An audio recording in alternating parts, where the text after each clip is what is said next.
Oh, what a turnaround. It is a beautifully sunny day. Back out, compared to yesterday where it was rather wet, as you all saw in my previous vid. This is quite dry. Taking a wander through to Barnetts Wood today. Never been this way on my own. Normally come up here with Avalon. Never know what we're going to find. Maybe some chicken in the woods, maybe not. But we'll have a nice jaunt through. These woods are quite damp in the best of times, so it should be quite interesting. Few thoughts, which I'll come to later when I'm having lunch. And I'll speak to you guys in a bit. One of my favourite beasties.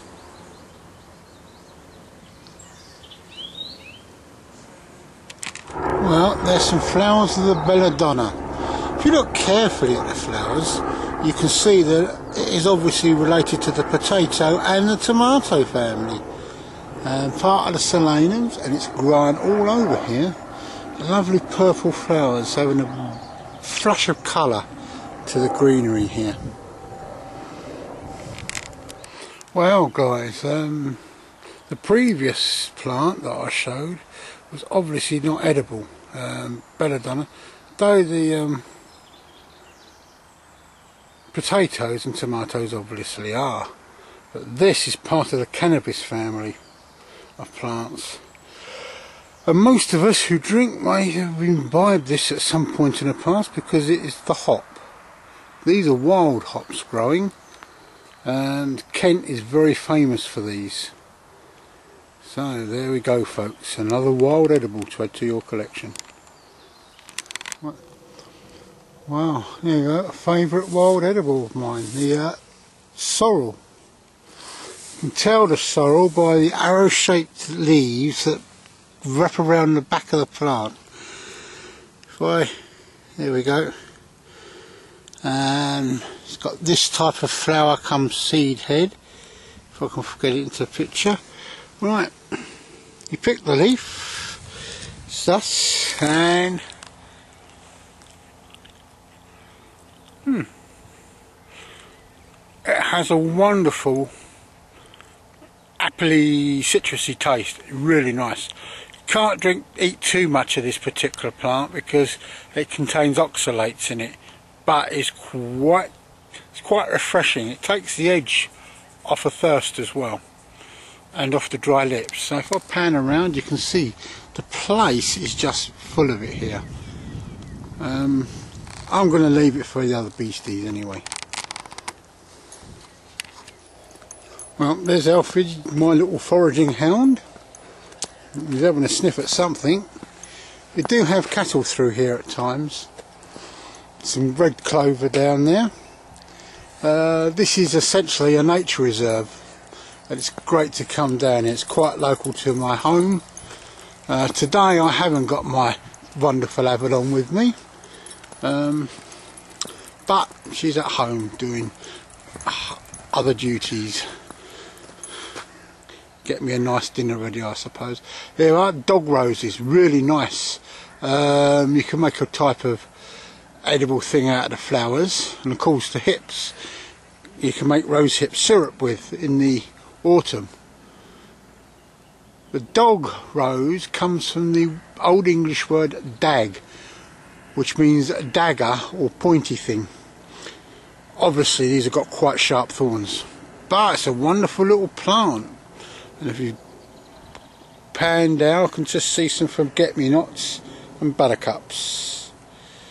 Oh, it's a wonderful day, guys. It's a wonderful day.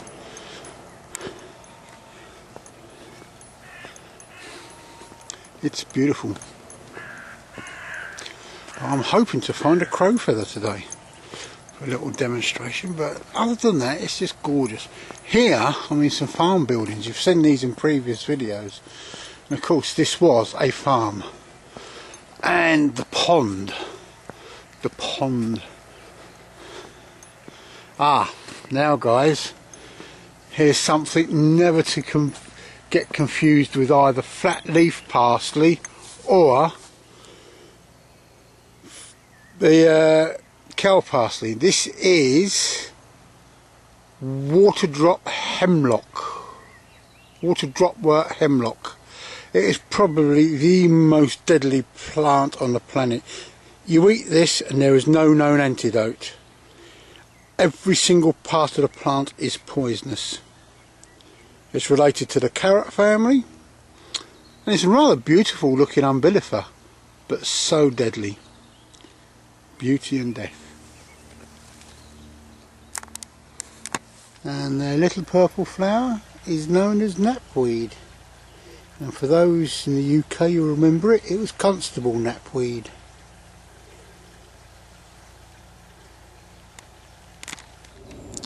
Well, these, my friends, are pyramid orchids found in calcareous soils of the North and South Downs. What a wonderful sight.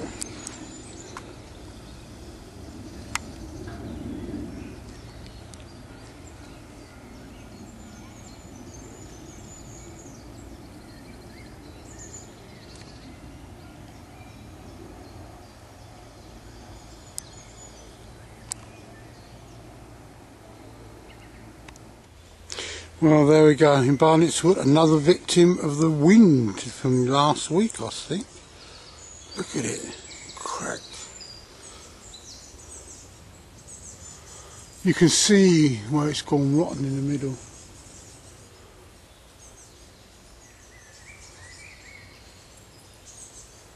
I think this is a poplar by the look of it, or it could be a hawthorn. It's a shame though, but it's part of life's cycle. Nice, just looking up a hole in this canopy of trees. In fact, all the trees you can see here, around there, they're all birches. This is primarily birch woodland. Probably would have been clear felled and planted out with alder or something, but instead was turned into a nature reserve, and it's a wonderful little place to be. It's wonderful.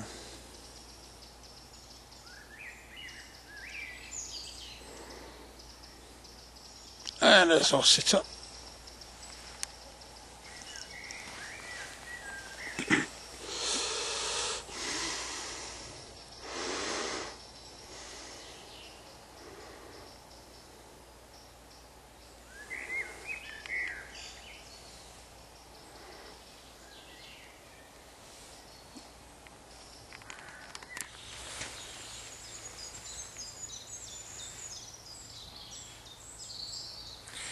Right guys, and girls, in the previous video I shot where I got rather wet, it curtailed something I wanted to do out there, and I'm going to have to do it indoors now, but as it's such a fine day here and past a lot of this stuff coming in, this is a stalk from a stinging nettle. I thought I'd give a quick tutorial on extracting the material from this to make cordage or string with. It's quite good stuff actually, it's quite robust cordage. You can actually make rope to climb rocks with it and I have seen this demonstrated. Very very good piece of kit, abundant, and it's all around you.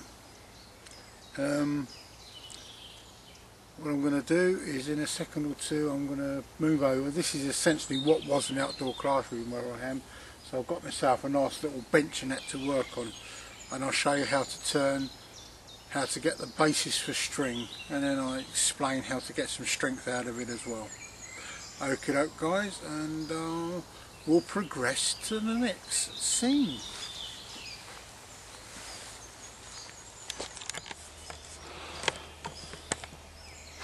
Right, this is essentially take two. I've already processed some, as you can see, but I forgot to turn the record button on. So basically what you've got is you've got your stem like so, and ideally you want to try and just cut one side of it, just split it down so you can open it out. And you don't want too woody a stem because it can be a bit of a pain to cut. Now I've got another 30 of these to do indoors. Right.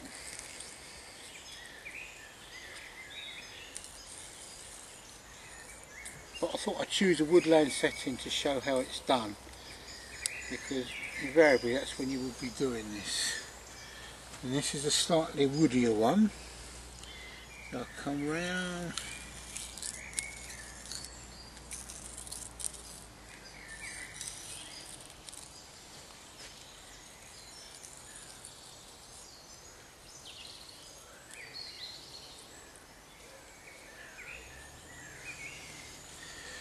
Right.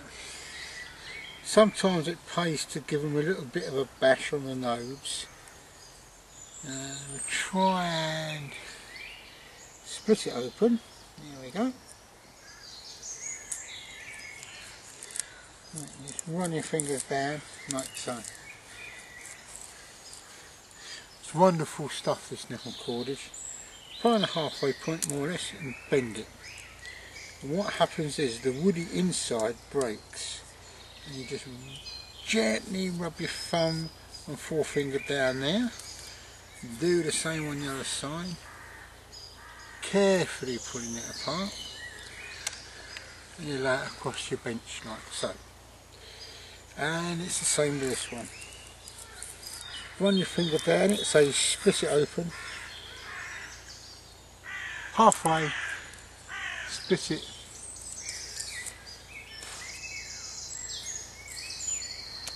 now what we normally do when you've done this is you leave it to dry,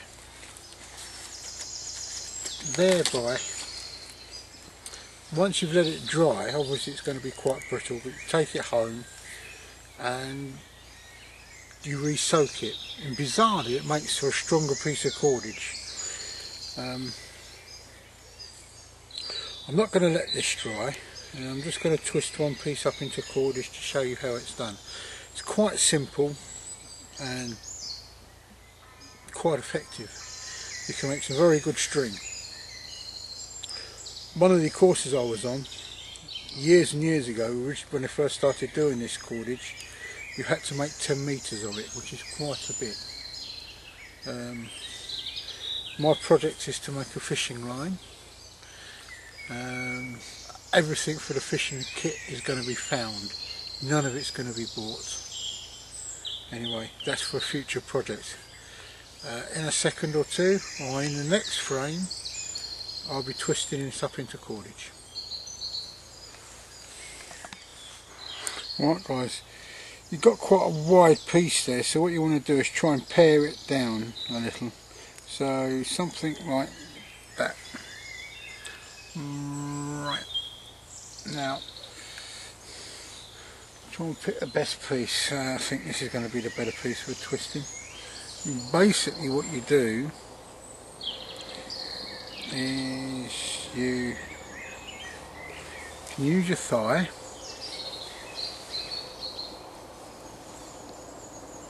and you twist it and twist it and twist it.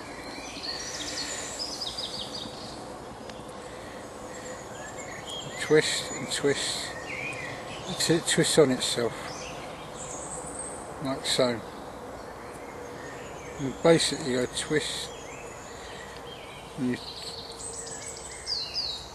twist it and then you twist around itself. This is a very basic and impractical demonstration, but it's just to show you the gist of it. And you twist it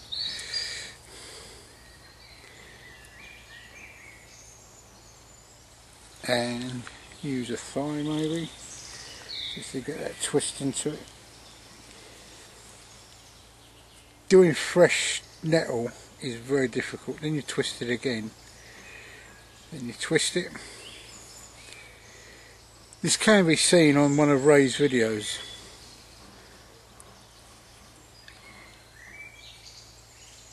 Someone's having a saw in the background there somewhere. And then you twist it. And basically we end up as a bit of 2-ply like that. And even now it's incredibly strong, but as this dries out it will shrink a bit. But you know, you can lash poles together with this stuff. Tie stuff down with it. It's very, very good cordage, very good string. It's natural, it's free, and it's biodegradable after a period of time.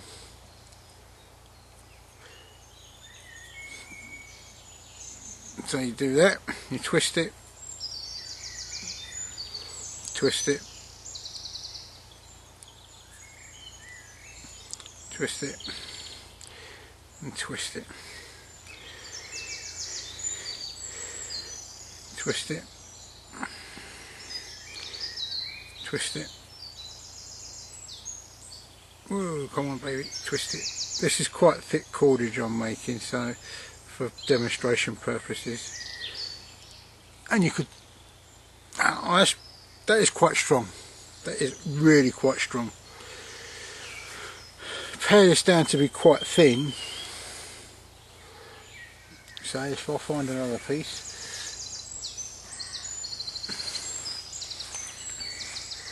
So if you get it to about that thickness and you twist it up, you can make some quite thin string, which is actually almost suitable for making snares with.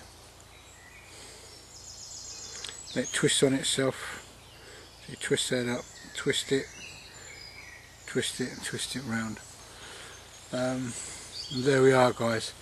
Nettle cordage. I could have done a better demonstration of possibly, but I'm not a professional filmmaker, and I do most of this sort of stuff on the hoof.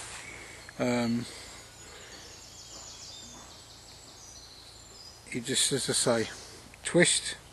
Anyway, I'm going to switch off now. I'm going to go to the next scene, which is actually my little chit chat, cup of tea, and I'm going to have some lunch. Well guys, water's on the brew, water's on the boil rather, to make my brew. Let's put the cup the other way up. And some thoughts. First thoughts is, for a long while I've been trying to encapsulate what exactly bushcraft is, or what it should mean. Two guys come to mind now, Paul Kirtley and the chap from Jack Mountain Bushcraft. Now, both have done little blogs on these, on how simple it should be, on what kit to take and not to take. And this is 7 points of bushcraft for new bushcrafters, but I reckon it should go for all us bushcrafters and the guys that call it bushcraft. And I'll have to take the glasses off for this. Point 1. It's not about gear. We did all right for 99% of human history without all the latest gadgets and equipment. Get the best gear you can, but your skill with it and not the gear itself should be the focus. It's not about gurus. It's not about Ray or Moores or what should I say, Bear Grylls. It's not about anybody like that. It's about you and your relationship with the land, not what others have said and done, written in books or demonstrated on TV. You go out there. It's your responsibility, if you want to be a bushcrafter, to go out there and do it yourself. Don't be the armchair bushcrafter who's never done it. It's not about any type of religion, spirituality or ceremonies, although there are peoples and books that will try and convince you otherwise. It's not about being the best. All too often we have competitions on who can do the best fire lighting. It's not a competition. It's about building a level of comfort for yourself and trying to build confidence within yourself and being out in the nature. It takes time and it takes effort. It takes a lifetime to be able to do things properly, and then just when you get it right, you die. If you can compare it to weight training, really. But it's a bit of a chagrin to marketeers because you cannot be taught these overnight. It's not instant gratification. It's about sustainability. It's about sustainability, the sustainable use of forest resources, making wise gear choices, and being aware of the difference between minimum and displaced impact.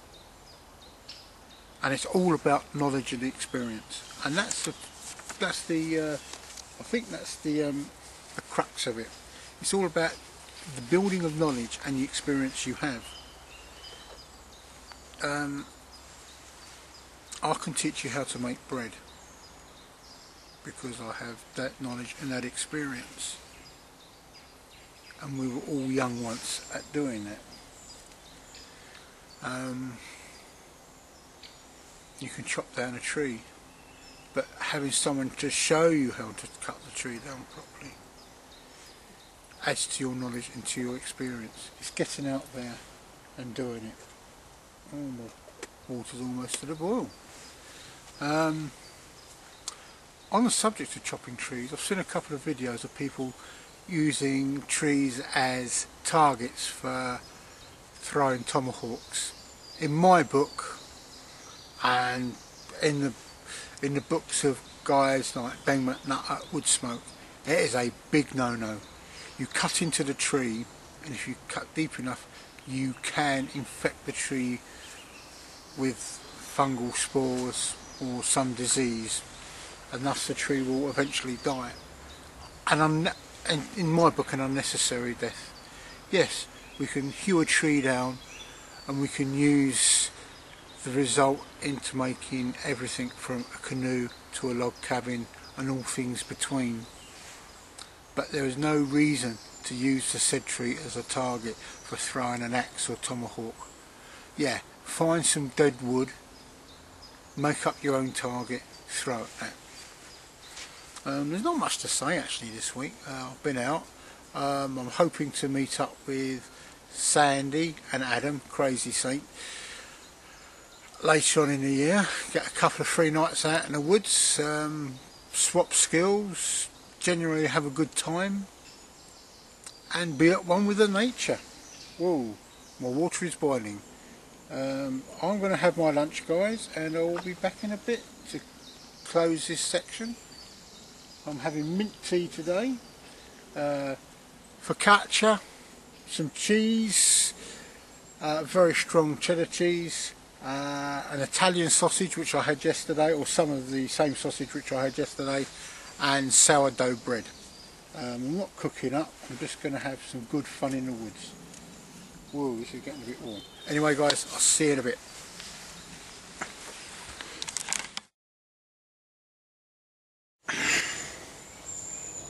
Well guys, lunch is eaten and a few more thoughts. I've noticed all of a sudden there's been a blossoming of videos of starring a chap called Mors Kahansky. He's 71 or thereabouts now. Watch the videos, they are a marvel. The guy's just a genius really. He basically wrote the book on Northern Bushcraft. He was there before Ray Mears. As I mentioned, there are no real gurus. There are guys with lots of experience, which we should take notice of. But it's his little video on knives is very, very good, sweet and short, to the point. I'm going to do a little video at some point on cooking, or my cooking setups. Partly inspired by Sandy with his Crusader cooking setup, which I've got. I've got that set up by BCB. Company that designed the Crusader cup, but basically cocked everything else up. Never made a decent lid for it, never made a decent cooking system. The cooking system would work brilliantly if it was made a little higher, so that you could actually get a Trangia type burner underneath it. It basically works with a a gel, an alcohol gel type setup, and it is very inefficient. Good design but inefficient. Is there anything else that I've noticed? It occurred to me while having my lunch, and that really what we term as bushcraft is with us 24 hours a day. It doesn't start when you walk into the woods, it starts the moment you get up, because originally the guys that practiced this did it from home as well. Been studying a lot lately on primitive skills, hence the little demo of nettle cordage I did earlier. It's great. I'd like to do flint knapping, and I probably will go on a weekend's flint knapping just to learn the basics, just to experience it and to learn how to make a stone tool. Bear in mind, guys, that, you know, for the best part of our history we use stone tools. I'm enjoying life at the moment. It's great, whether I'm out in the wet or whether I'm out in the dry. It's actually amazing, considering how much it's rained over the past couple of weeks. It is amazingly dry through these woods. There's some excellent drainage. There's one or two trees that have come down. It's great watching the little birdies. Yesterday I saw Foxy, and today again I saw Foxy. There is a distinct difference, I think, between the urban and the country fox. It's the urban foxes tend to be leaner, less brightly coloured, and the tails are less bushy. Just seeing a little birdie over there. While walking to work, I see a few urban foxes, and in fact I saw a vixen with her cubs playing out in the road, and it's an amazing sight. It's such a wonderful sight. You can see where they've been sometimes as well, where people have left their black plastic bags of rubbish and the foxes have gone tumbling into them, and they've pulled all the rubbish out. They like to forage. In fact, there's some amazing wildlife around me now. Seen a crow up there, there's a little birdie just over there, and there's some bumblebees kicking around, little flies. It's amazing. This to me is bushcraft. It's not, as I say, as I read them, basically the 7 rules of bushcraft, it is not about gadgets, it's about this, you know, getting out. And okay, I'm surrounded by gadgets. I've got binoculars, I've got a couple of cameras with me today, got my hand lenses, my little jeweler's loupes for small work, but ultimately you can do with all it. Well, if I got rid of it all, I wouldn't be able to do the videos, but it's sitting here, listening, watching the treetops sway, experimenting, playing as well, you know. A little bit over that way, someone's had a go at making a shelter. Okay, it's big enough for a hobbit and that's about it. But, and there's a bit of a two-edged sword on that one. I don't like seeing people building impromptu shelters just for share, because normally they've had to chop a tree down to do it. Very few people build a debris shelter out of debris. They make the debris.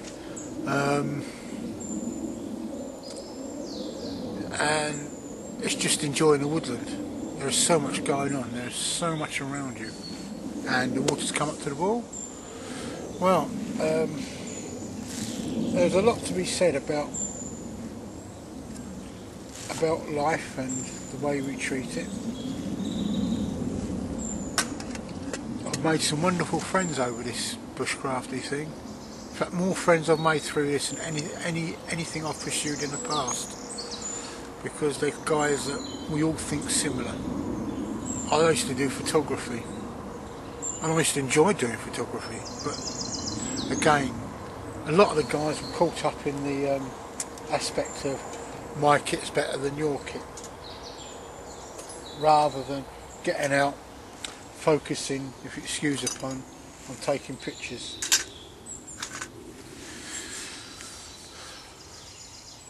I enjoy it. It's really good. Anyway, I've burbled on enough, guys. I'm trying to make shorter, more to the point videos. Sometimes I'll whitter on and on and on. It's good to talk. Sometimes I'm a little bit too taciturn, a little bit too quiet. Anyway, guys, catch you down the line. I'm going to have a cup of tea, pack my gear up, have a wander, see what there is out there.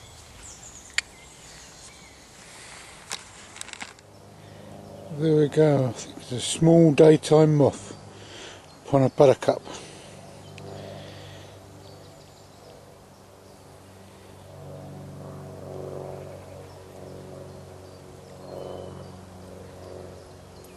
Yeah.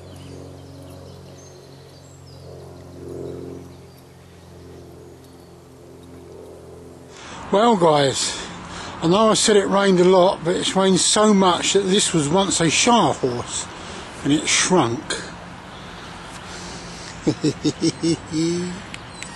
Well, there's some yarrow here,